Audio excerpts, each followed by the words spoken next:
Quero agradecer o convite do Sr. Diretor da Faculdade de Economia para participar nesta sessão da minha antiga escola, espaço a quem me ligam sentimentos de afetividade gerados num tempo em que o sonho e a utopia marcavam o ritmo das nossas vidas. O tempo de hoje é diferente. Para além de estarmos mais velhos, vivemos tempos de grande inquietude e é sobre meia dúzia delas que hoje vos quero falar. A primeira grande inquietude tem como origem a crise financeira. Esteve na base das crises económicas, social e política. O ponto tem a ver com o facto de, a determinada altura, as instituições financeiras terem deixado de fazer aquilo para que tinham sido criadas, o apoio à produção. Preferiram canalizar as suas energias para outras atividades que não a sua função tradicional, que era de oferecer crédito para apoio da economia real. A nível internacional, de forma generalizada e sem adequada supervisão, o que aconteceu foi um desenvolvimento financeiro com alta alavancagem, através de instrumentos de securitização da dívida e uma elevada sofisticação, nem sempre corretamente percepcionada pelas partes envolvidas, o que conduziu a situações complexas e perigosas. A atividade das instituições financeiras deslocou-se para a compra e venda de risco. Com esta prática, a banca acabou por centrar a sua política no objetivo de lucro rápido e fácil, com o efeito perverso de ter descurado a sua função económica e social. Foi este processo que conduziu à crise sistémica, na qual os efeitos devastadores espalharam-se em velocidades quase instantâneas, o que evidenciou a fragilidade do sistema global. A primeira inquietude do tempo presente radica assim no facto de estarmos perante uma crise financeira que é global, mas para a qual não existem ainda nem soluções globais, nem instituições globais. A segunda inquietude relaciona-se com a dimensão do esforço que é pedido aos cidadãos e o modo como esse esforço é repartido. Perante a situação dramática dos sistemas financeiros, os Estados transformaram-se numa espécie de gigantescas companhias de seguros que tentaram cobrir os riscos assumidos pelo sistema financeiro. Foi isso que levou à existência de uma clara interdependência entre a crise financeira e a intervenção dos Estados, que de forma direta ou através dos credores foram transferindo para os cidadãos, direta ou indiretamente, os custos de erros e de imprudências cometidas pelos sistemas financeiros. Nesse quadro, os países mais débeis ou que tinham níveis muito elevados de dívida ressentiram-se de forma mais gravosa. Chegamos assim a uma situação na qual as soluções para a crise passaram pelo esforço que é pedido aos cidadãos, matéria que os portugueses conhecem bem. A terceira inquietude está relacionada com a forma como a evolução da crise financeira demorou a ser percebida por muitos responsáveis a nível europeu. Quando os sinais da crise surgiram na Grécia, a preocupação dos mais importantes responsáveis, especialmente da Alemanha, foi a de negar a natureza sistémica da crise. Tudo teria sido diferente, mesmo para Portugal, se o problema da Grécia tivesse sido estancado a tempo. Se a tempo a Europa se tivesse dotado de instrumentos que evitassem a provocação da crise financeira entre os países mais vulneráveis da zona euro, estou convencido que hoje, em Portugal, não viveríamos uma situação tão difícil como aquela em que nos encontramos. Este erro de avaliação política por parte de alguns importantes dirigentes europeus é parte muito importante da fatura que os portugueses estão a pagar com os sacrifícios todos conhecidos e sentidos.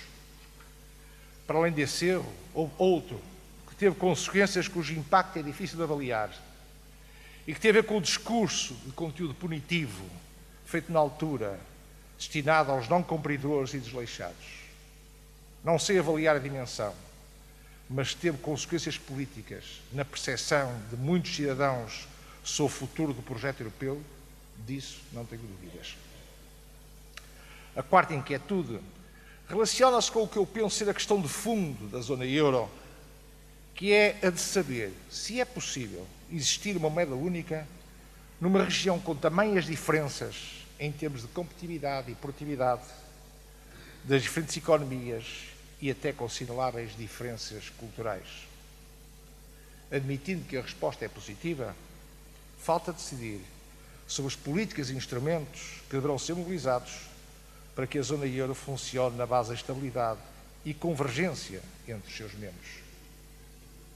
Tenho de reconhecer que nos últimos tempos algumas medidas têm sido tomadas e no sentido correto, mas comparando com a velocidade da propagação da crise, tudo é feito com uma lentidão exasperante, própria dos processos de decisão característicos da União Europeia.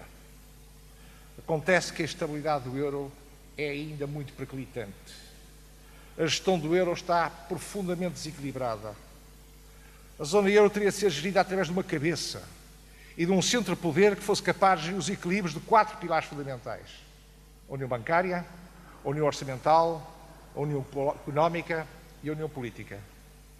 Não existe um pensamento orgânico sobre o futuro da zona euro e essa é, a meu ver, a principal razão para a desorientação na sua gestão política, que procura reagir ao que ditam as visões de curto prazo, oriundas dos mercados financeiros, e vai protelando as reações aos mercados sociais, que podem não reagir tão instantaneamente como os mercados financeiros, mas atenção, podem ser mais violentos. E isso inquieta-me profundamente. A quinta inquietude é verificar que começa a ser cada vez mais nítido no espaço europeu o surgimento de sinais em que prevalece a análise e as opções baseadas em termos paroquiais. A globalização, a evolução demográfica, o alargamento e a unificação alemã foram fatores que têm tido uma grande influência nas 3 últimas décadas em vários aspectos da vida das instituições e no funcionamento do método comunitário. Nos últimos tempos, a União Europeia não tem dado sinais de querer abordar as questões de futuro na base de uma estratégia comum e parece preferir ir andando de acordo com os interesses dos seus membros mais poderosos. Nas atuais circunstâncias, são já muitas as vozes que chamam a atenção para o perigo do velho continente voltar ao seu passado histórico, que consistiu em longas e terríveis lutas fratricidas entre os seus povos.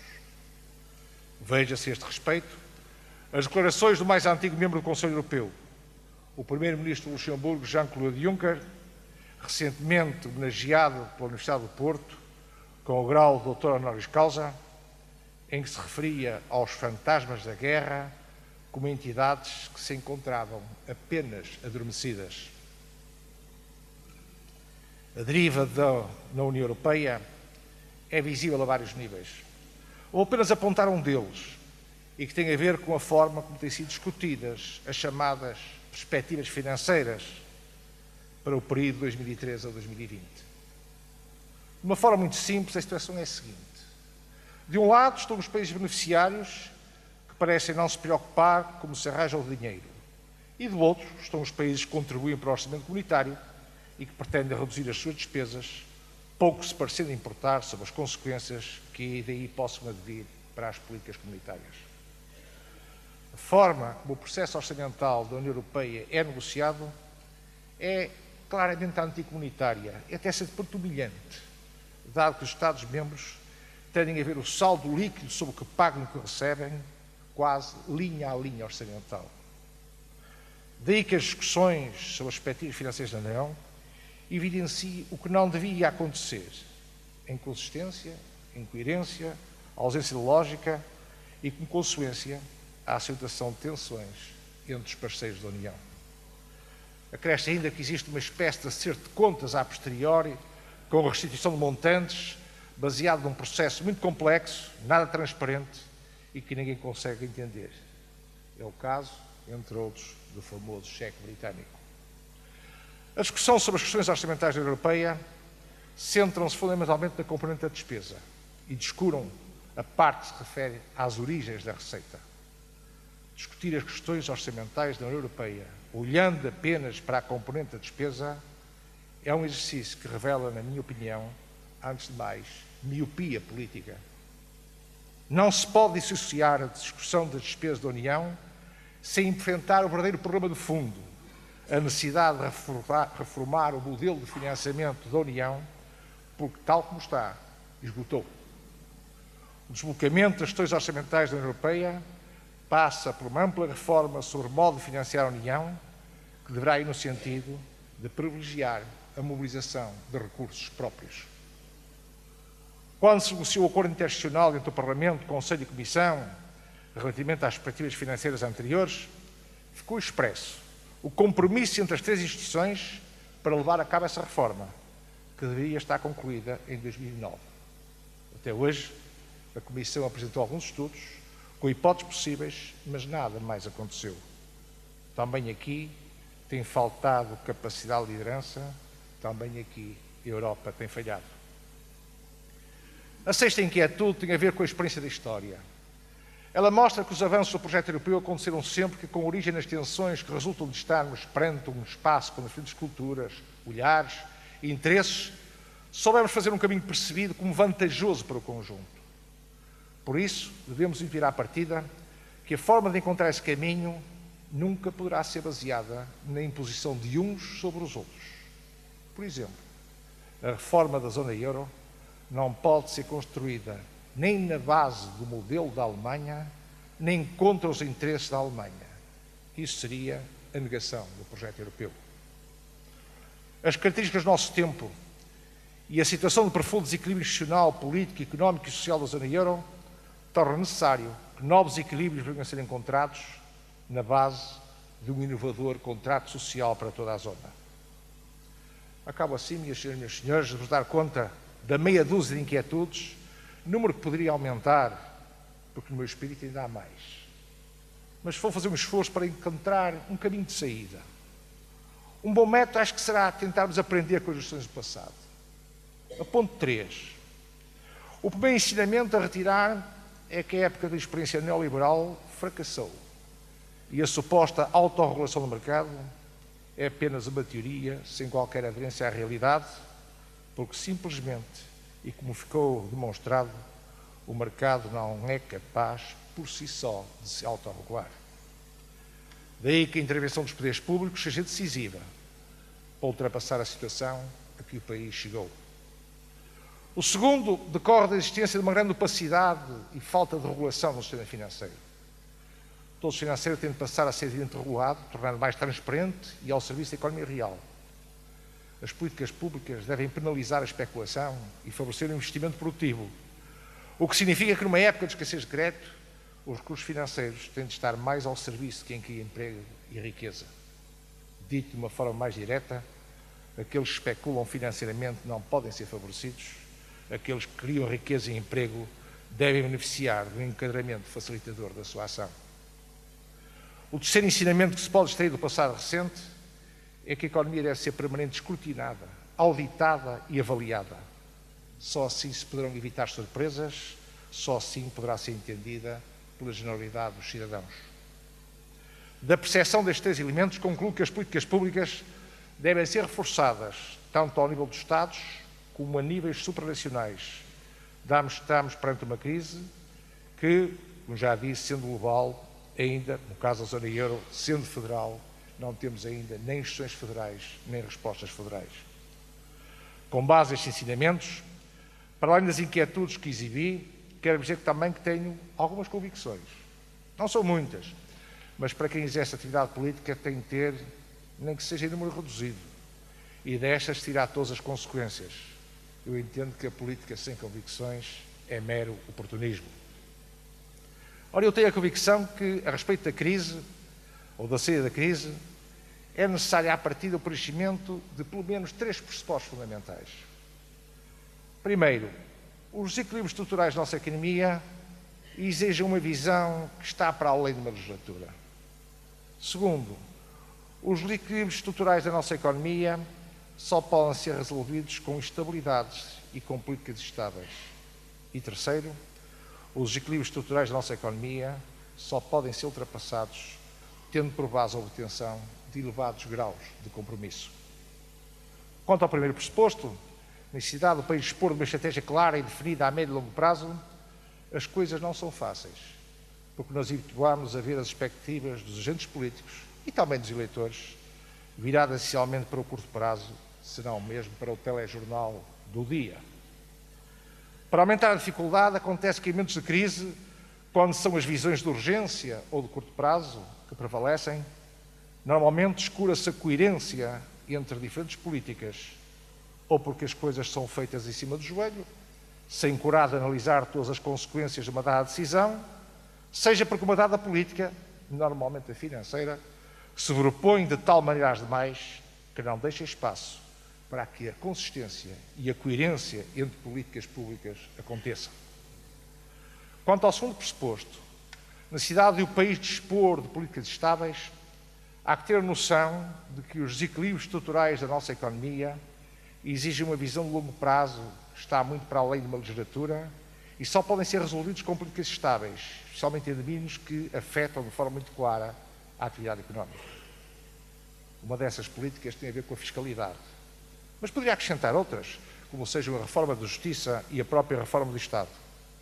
Nesse sentido, não vejo razão para que não se possa definir um quadro político significativamente abrangente, um compromisso do qual se institui uma política fiscal para vigorar nos seus traços essenciais para uma década.